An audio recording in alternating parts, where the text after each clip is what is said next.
Hi, this is Eric Martin with Board Game Geek. I'm here with Roman from Yellow, and we're looking at Pyramids by Brett Gilbert and Matthew Dunstan, which is coming out in 2017. Should be out February or March, depending on your store. Okay. And we are clearly going to be building pyramids. Yes. Yes, flat ones. It would be a lot easier that way. Yeah. I mean, you don't break your back. Exactly. Trying to carry all these.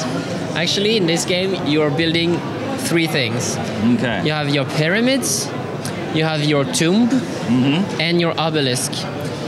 Each player has one.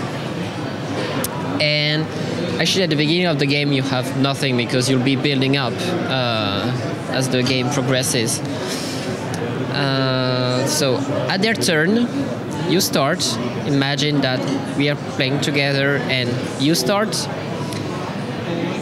There are two phases. In the first phase, you have to choose a number, and this will be the number of priority, in which you will choose between these three sets of two cards. Okay.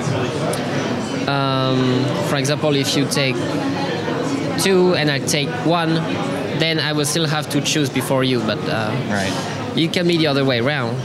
But if you choose 1, you can only put a card in your pyramid. Okay, it's indicated in here. Yeah, there's only a pyramid drawn on the visual. If you choose 2, you can put a card in your pyramid and a card in your tomb. Okay. 3 only in your pyramid and your obelisk. 4 pyramid, obelisk, and 2 and 5 as well. Okay. So if you take the risk of taking 4, for example, you will have more options to put your the bricks, the colored bricks, in your pyramids, obelisk, or tomb, but you will be the last to choose. So yeah, there's always a certain balance.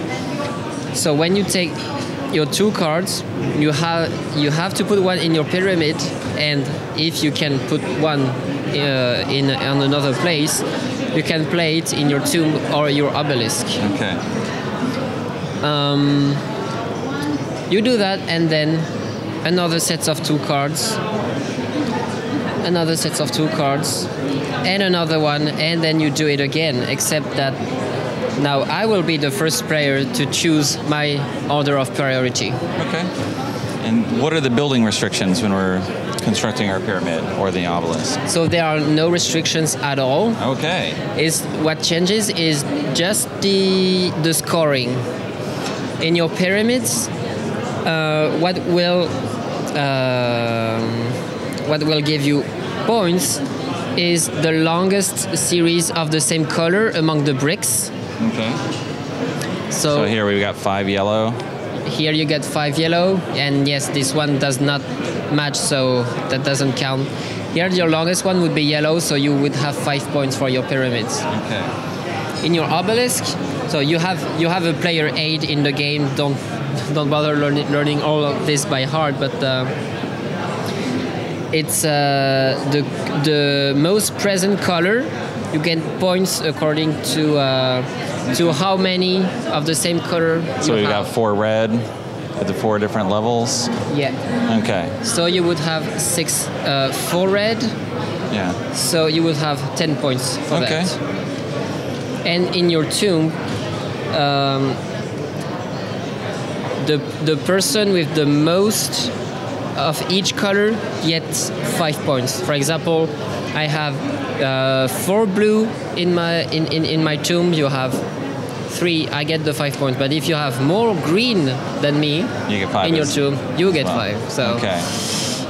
That's why it's so lots of different building elements at once. Yeah, the scoring depends, but you do whatever you want with your 2 cards, except that you have to put 1 in your pyramid. So obviously, since you have only 4 cards as the base of the pyramid, the game lasts 10 turns. Okay. All right. So I think that's it for pyramids. Once John leaves the scoring card, he's just trying to stay at the scoring card. He's not going to come up. No, that's it. We're done.